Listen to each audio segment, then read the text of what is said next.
La máxima autoridad universal de todas las religiones confesionales existentes y del pasado se llama el Cristo. El Cristo es la fuerza que palpita en todos los soles, es la fuerza que da vida a todo lo existente. El máximo exponente del cristianismo en el planeta Tierra se llamó Jesús. Jesús, mediante sus trabajos esotéricos personales, llegó a encarnar en sí mismo a esa fuerza cósmica llamada Cristo. De modo que cuando un ser humano de cualquier mundo, de cualquier galaxia, de cualquier planeta, se asimila en su naturaleza íntima esa fuerza crística, cósmica, se le llama por ese motivo Cristo. En el caso de Jesús, Jesús Cristo. Él llegó a la encarnación total de la fuerza crística universal. De modo que todo hombre que llegue a la autorrealización íntima tiene el derecho de encarnar al Cristo mediante sucesivas etapas de purificaciones, de transformaciones íntimas. Aquellas mujeres que recorren el camino de la perfección adquieren el derecho de encarnarse en hombres para poder encarnar en sí mismas al Cristo universal. Eso no es por ninguna discriminación, sino que por la propia idiosincrasia del género femenino, la mujer no tiene en sí misma la fuerza como para resistir los duros trabajos de la cristificación. Pero repito que después de haber recorrido el sendero de la purificación y de la santidad, la mujer gana el derecho de encarnarse en un cuerpo masculino, si es que quiere realizar en sí misma la cristificación. El camino que conduce a la cristificación es un camino de sucesivas transformaciones psicológicas y espirituales. El verdadero significado de la existencia humana se fundamenta en la transformación, en la purificación de todos los estamentos de cada uno de los seres. El hombre necesita purificarse. Cuando decimos purificarse, nos estamos refiriendo a un cambio radical de todas las formas de pensar y de sentir, de actuar y de copular. Cuando un hombre, un varón, llega al total dominio de todas sus funciones, cuando llega a la eliminación consciente y voluntaria de todos sus defectos psicológicos, se dice que ha alcanzado la purificación, se ha convertido en un ser puro. Eso significa que ya no hay en su naturaleza íntima ningún tipo de elementos defectuosos. Alcanzar este objetivo es, como dije antes, el significado real de la existencia. Si los seres humanos hubieran seguido el camino establecido por las normas divinas, a estas alturas de la vida, de la existencia humana, todos seríamos ya dioses. En otros mundos, donde no existió la caída paradisíaca, ya los seres son dioses.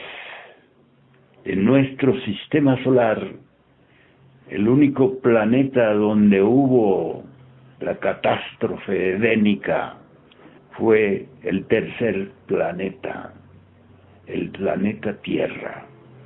De modo que nosotros no debemos considerar que todo el sufrimiento de tantas existencias vividas sea culpa de Dios o sea culpa del diablo. En el comienzo, el diablo o las fuerzas siniestras no tenían ningún poder sobre los seres humanos, de modo que todos vivíamos conscientes de lo que éramos. Todos teníamos el pleno conocimiento y la plena conciencia de sí mismos. Nadie ignoraba la razón de ser del propio ser. Nadie ignoraba que los procesos de morir y nacer eran de vital importancia para el crecimiento y desarrollo del alma humana. Infelizmente, apareció en el entendimiento objetivo de los seres humanos la idea absurda de que aquello que estaba prohibido por los preceptos divinos era una cuestión relacionada con el orden jerárquico. Comenzaron a creer los seres humanos mediante el influjo de las fuerzas siniestras de la naturaleza y del cosmos, que sólo los dioses tenían el derecho de ejecutar los actos que estaban prohibidos para los humanos. Un gravísimo error de apreciación del entendimiento de las primeras humanidades, especialmente de la tercera humanidad.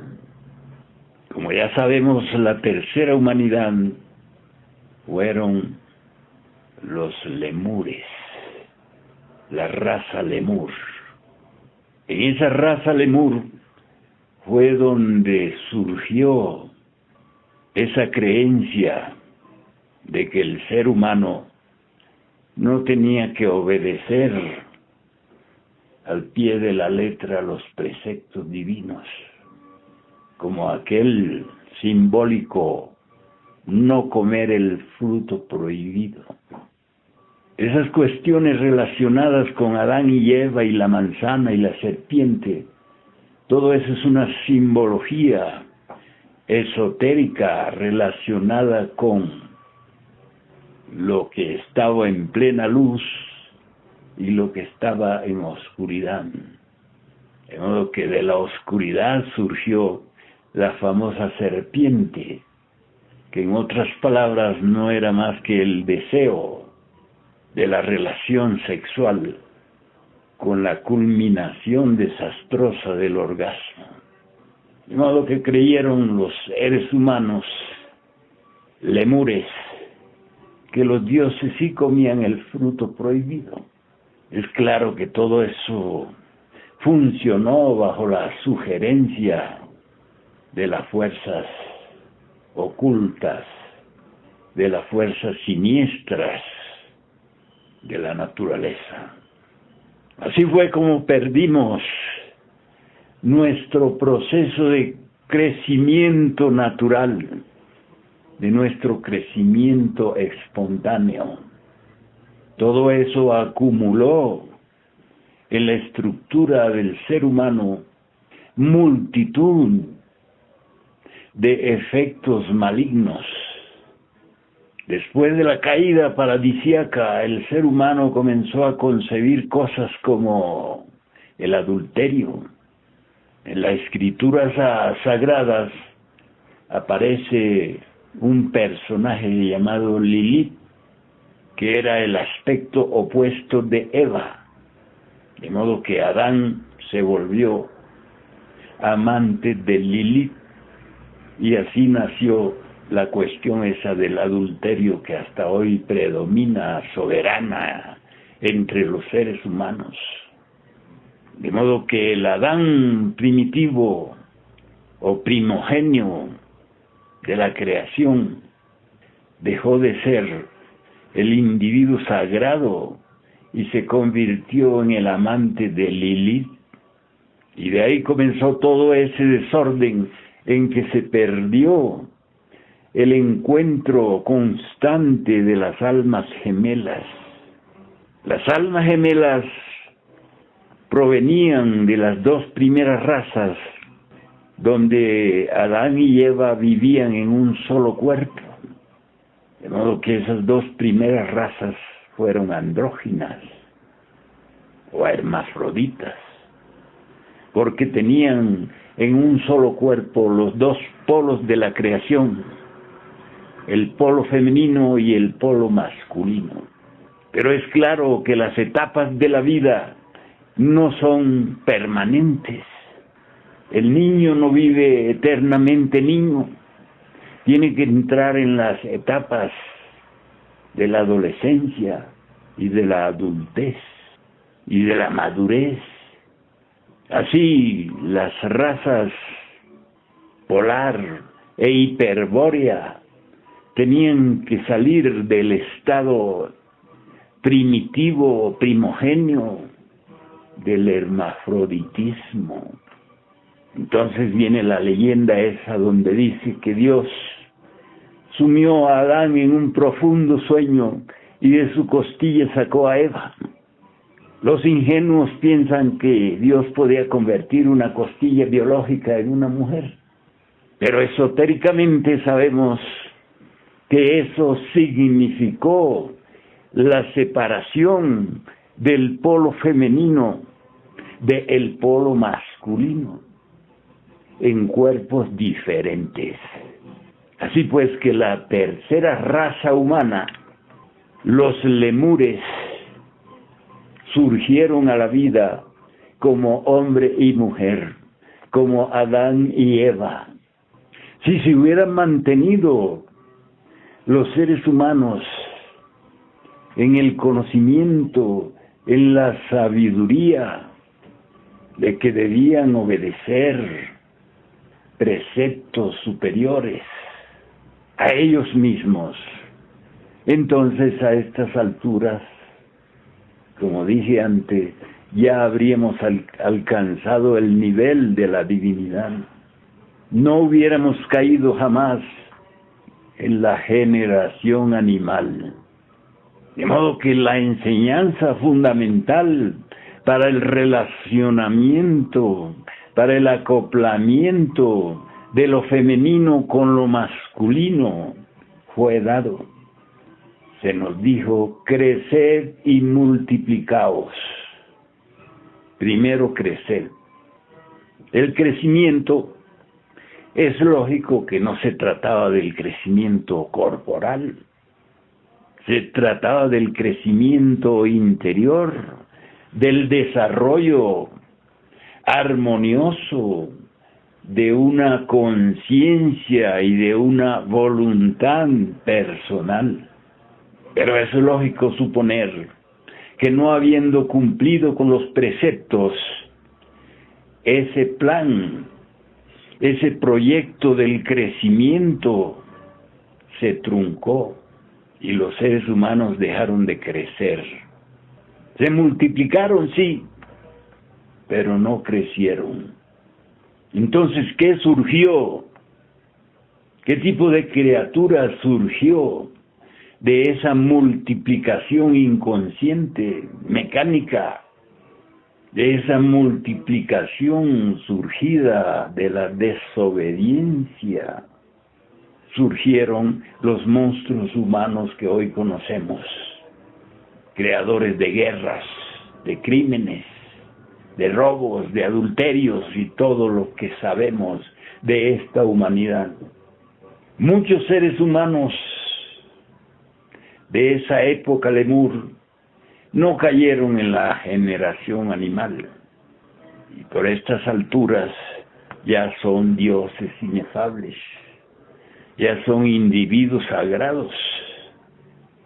De modo que es preciso comprender la necesidad que tenemos de sujetarnos a los códigos creados para los delincuentes. Todas las enseñanzas dadas en las grandes religiones confesionales que han existido han predicado en la escritura y en lo oral la necesidad de sujetarnos a las leyes provenientes de los individuos sagrados. Antes de Jesucristo, esos individuos sagrados se los conocía como los profetas de Dios. Entre todos ellos apareció el Moisés del Génesis, el creador de ese libro maravilloso que se llama el Génesis. Todos sabemos que Moisés recibió directamente de la divinidad los preceptos conocidos como 10 mandamientos. Pero la humanidad no ha querido tomar en cuenta la sabiduría contenida en esos 10 mandamientos y han continuado igual, violando los preceptos divinos, ignorándolos. Por esta época ya ni se mencionan los 10 mandamientos, ni siquiera en las diversas sectas religiosas que existen. Si hablan de los 10 mandamientos, lo hacen en una forma tergiversada, como el caso eso del 6º mandamiento. Ahora los creyentes o pseudo creyentes de esta época dicen que el 6º mandamiento dice no fornicar, y que fornicar significa tener relaciones sexuales fuera de un matrimonio. A eso le llaman fornicar. Pero si estudiamos esta palabra fornicar, vemos que viene del latín forno, que significa lugar donde está el fuego, el calor de la vida. Y esa parte del organismo humano donde está el horno de la existencia es justamente el centro sexual. De modo que cuando el hombre y la mujer utilizan esta función creadora del sexo para el placer del orgasmo fisiológico, entonces están fornicando.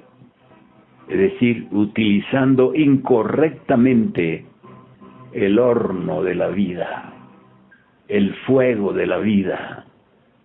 Así es que la palabra no fornicar, o la frase no fornicar, significa no utilizar el sexo para el placer del orgasmo, sino para la transmutación, para la transformación de la energía sexual dentro del propio laboratorio orgánico. Así es que aquellos que abandonan definitivamente el hábito del orgasmo fisiológico, es claro que se transforman. La palabra INRI escrita perdón, sobre la cruz significa ignis natura renovatur integra. En español eso quiere decir el fuego transforma incesantemente la naturaleza. De modo que si queremos la transformación de nuestra naturaleza humana en naturaleza divina, debemos transmutar y transformar la fuerza proveniente del horno, la energía sexual. Este conocimiento nos fue esclarecido y puesto sobre el tapete de la actualidad por el avatar de la nueva era de Acuarios. El Maestro Jesús dio simbólicamente la clave de la alquimia, de la transmutación, en el acto aquel del convertir las aguas en vino. Es claro que los ignorantes, los malintencionados de las religiones, creen que Jesús convirtió agua en vino para la borrachera, para el festejo. No quieren entender los pseudo religiosos que el simbolismo de la conversión de las aguas en vino está relacionada con la transformación de las aguas íntimas de cada uno de nosotros, de la conversión de esas aguas seminales en el vino de luz del alquimista, como dijera nuestro maestro Samael. De modo que es necesario comprender que la finalidad de la existencia se fundamenta en el cambio, en la transformación, en el crecimiento espiritual del ser humano. De modo que antes de la caída paradisíaca no existían los seres humanos viviendo en el infierno de las escenas dantescas, porque no tenían necesidad alguna las almas de ingresar a las zonas sumergidas del planeta. Simplemente se pasaba del mundo tridimensional al mundo pentadimensional, es decir, de la región física a la región eterna, a la eternidad. Ese era el camino, ese era el proceso que los seres humanos deberíamos haber seguido para no haber descendido al valle de lágrimas. El mundo tridimensional se convirtió en el valle de lágrimas, porque nos salimos de las leyes establecidas de un nivel superior, descendimos a las leyes de un nivel inferior. Para eso se dice, caímos en la generación animal. Comenzamos a vivir sexualmente como los animales. A eso se le llama la caída a la generación animal. Y de ahí fue que comenzó el proceso de la perdición. Dejamos de lado el camino real y nos metimos por los atajos que conducían al abismo y a la nada. De modo que esa situación actual de la humanidad es el resultado de haber adoptado esa forma de la vida animal. Antes de la caída, todos nosotros vivíamos sujetos a la vida 12, es decir, que 12 leyes gobernaban nuestra vida. Comenzamos a descender y hemos venido a caer al nivel 48, o sea que 48 leyes manejan la vida del ser humano, algo terriblemente complicado, De modo que el nivel de las 12 leyes es el nivel de la vida solar. El nivel 48 es el nivel de la vida animal. Así descendimos tanto y tanto a través de muertes y nacimientos. En todas las humanidades o razas ha habido el proceso degradante.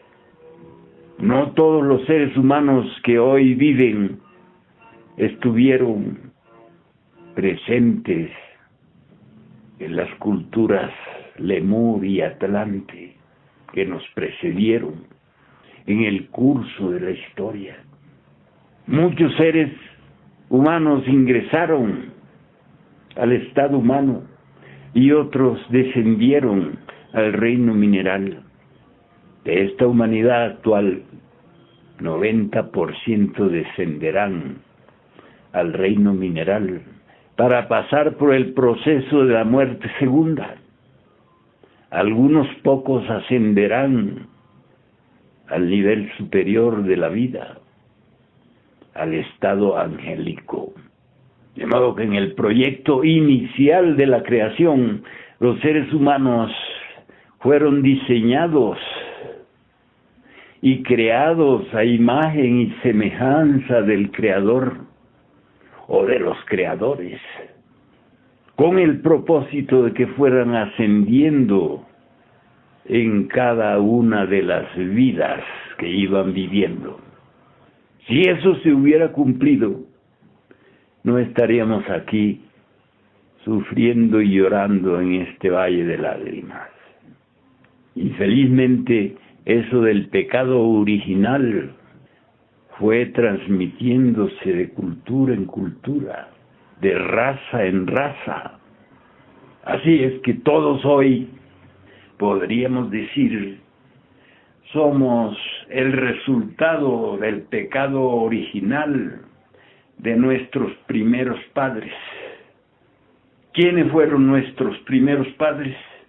Los lemures. Esos fueron nuestros primeros padres, y de ellos heredamos el pecado original. Afortunadamente, existen todavía los principios básicos de la autorrealización íntima. No se han perdido definitivamente los conocimientos que conducen al ser humano hacia su realización espiritual.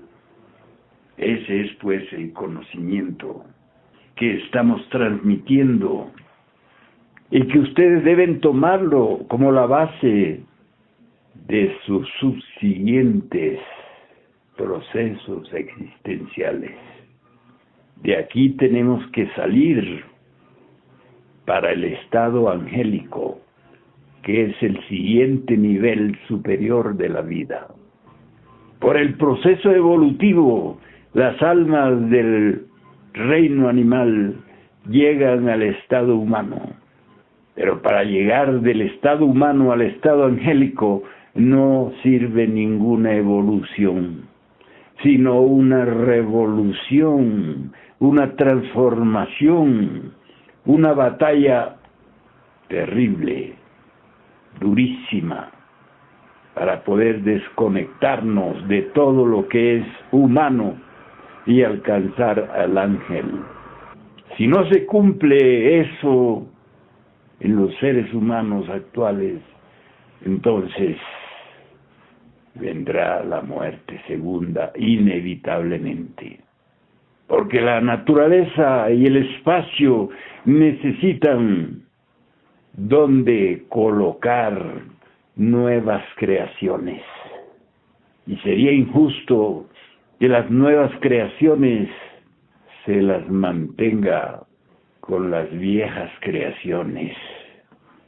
De modo que concluida esta quinta raza, esta quinta humanidad, vendrá la sexta, inevitablemente. Así es que antes de llegar la sexta raza, Toda la basura será barrida y quemada en el fuego. Así es que aquellos que quieran pertenecer a la siguiente raza humana deberán convertirse en cristocentristas y abandonar por completo el egocentrismo, porque en la sexta raza no habrá ego. Así es que no olviden que los justos serán salvos secretamente. Y los justos son aquellos que no viven en función del egoísmo, que viven en función del cristocentrismo. Podemos conversar sobre todas estas cuestiones. Les doy la palabra. Maestro, al empezar hablaste que para poder avanzar se tiene, las mujeres por ejemplo necesariamente tienen que volver. Yo no dije para poder avanzar, dije quien quiera la cristificación. Quien quiera la cristificación, en el caso de las mujeres, tienen que en su siguiente vida nacer hombres para poder lograrlo, ¿no? Nacer en un cuerpo masculino. Un cuerpo masculino. Ahora, en el caso de que la mujer no regrese y se queda nomás en cuerpo femenino, o sea, su última vida puede ser en cuerpo femenino. Sí. Simplemente no ha de llegar nunca a la cristificación. No, pero sí adquieren un grado muy elevado. De modo que existen las mujeres sagradas. Las damas adepto existen.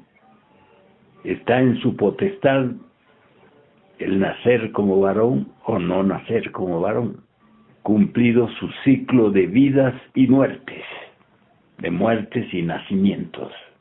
De modo que existen los estados sublimes de la mujer. Muchas mujeres realizadas viven en esa región sublime de los Budas. ¿Cómo es que se llama la región donde viven los Budas? David Conde, ¿cómo le llama en el budismo? El nirvana, maestro. El nirvana. Muchas mujeres realizadas viven en el nirvana. De modo que no solo existen dioses en los mundos superiores, también existen diosas. Homero las describe muy bien a las diosas olímpicas, compartiendo la vida divina con los seres del sexo masculino, porque eso del género no se pierde. Siempre seguimos siendo varones, individuos sagrados y damas adeptos. No se pierde eso. A no ser que se haya alcanzado el suficiente mérito en el género femenino y se quiera venir a trabajar con la cristificación. Eso está muy claramente establecido en la sabiduría de los seres superiores, diosas y dioses. Maestro, si Cristo es una fuerza universal, ¿es también como otro Dios o es parte del Creador universal, del Dios universal? Cristo es la fuerza que se cristaliza en el centro de los universos. Por ejemplo, en nuestro universo llamado Sistema Solar, el Cristo es el Sol. Es la fuerza máxima, el poder máximo. La fuerza del Sol es la fuerza crística, tan poderosa que puede manejar todas esas moles planetarias sin sufrir ningún desgaste en su potencia. El Sol conduce a los planetas a su alrededor, y si llegara a faltar la energía solar en algún planeta, ese planeta muere, todo se desintegra. De modo que esos que se ríen de los antiguos, porque consideraban que el sol era la máxima potencia divina, ignoran que todo lo que existe está sustentado por la energía solar, por el poder del sol. De modo que aquellos que consideraban al sol como a la máxima divinidad estaban muy en lo correcto. Así pues que el Cristo, mi querido Alberto Muñoz, es la fuerza máxima de la creación. Y cuando un individuo sagrado se asimila en su naturaleza íntima esa fuerza crística, entonces se convierte en un Cristo viviente. En el antiguo Egipto, el Cristo era Osiris, y aquel que lo encarnaba se llamaba un osirificado. En los términos del cristianismo se llama un cristificado. Y les digo que no solamente Jesús encarnó al Cristo, muchos otros grandes hierofantes llegaron a la cristificación. En el esoterismo gnóstico se conocen muchos cristificados. Y se dice que Moisés era uno de esos cristificados. ¿Alguna otra pregunta? El maestro decía que el único planeta que ha tenido la salida paradisíaca ha sido la Tierra, el planeta Tierra. Quiere decir entonces que las leyes estas son solamente, ciertas leyes solamente para el planeta Tierra, los otros no han tenido necesidad. Claro que no. Son seres que ya viven en la quinta, en la sexta dimensión. En vano querrán los científicos de la NASA encontrar seres humanos en Marte o en Venus. Esos son dioses que ya no viven en el nivel 48 de la vida física.